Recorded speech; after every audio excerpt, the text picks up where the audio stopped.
Psalm 137, which today I will read from the today's English version, is a real problem.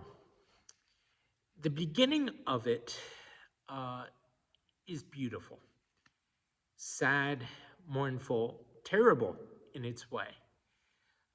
It is the song of people who have been taken captive, who have seen their city destroyed, who have seen horrible atrocities, and they're taken captive.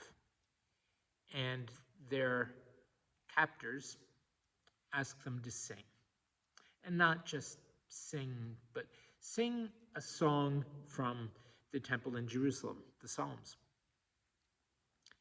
The happy, wonderful, joyful songs that they sang when they were there.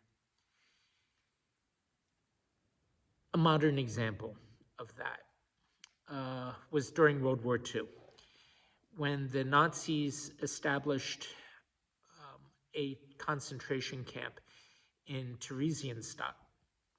And they used it as their showcase for the people who were coming in and saying, oh, they're not so bad. They've just moved these people out of the way, and they've given them lands, reservations. Ouch. At Theresienstadt, the Nazis not only allowed but encouraged the people there to form an orchestra. And they would have performances of the orchestra at Theresienstadt, as if nothing had ever happened, as if people were not also being killed and tortured. And it kept up the ability of people that didn't want to see what was going on. The end of Psalm 137 shows what that does in addition to all the other atrocities that people face. It is a section that, when it is read in church, the Psalm 137, it's a section that is often left out. John Wesley, who dearly loved the Bible, looked at that passage and he said it was not fit for Christian lips. What did it say? It was a call for an eye and a tooth for a tooth.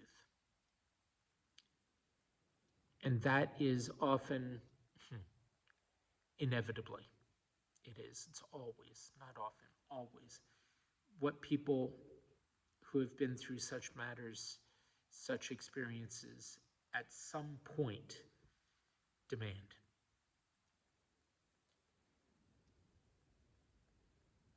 People who go through that kind of terror, if they survive it,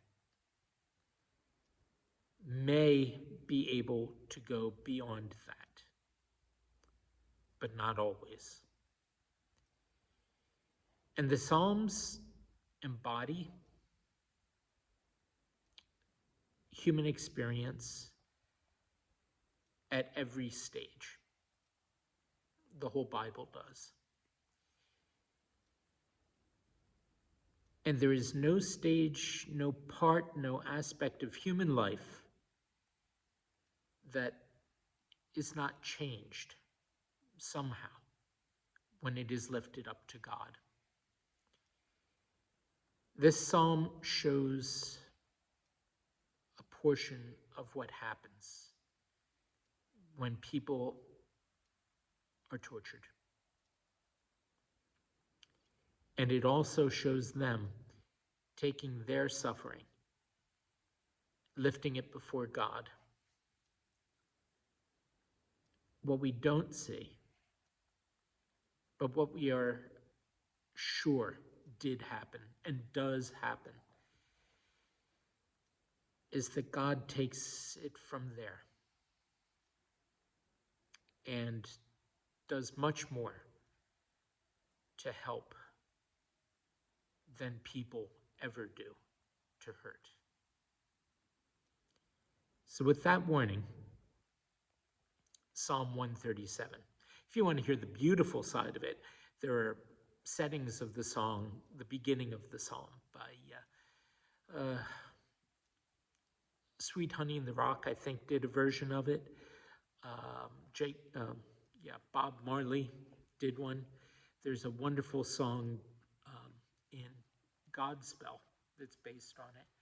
You can Google it. There are all kinds of performances of it. But listen to it in its original form, translated straight on through.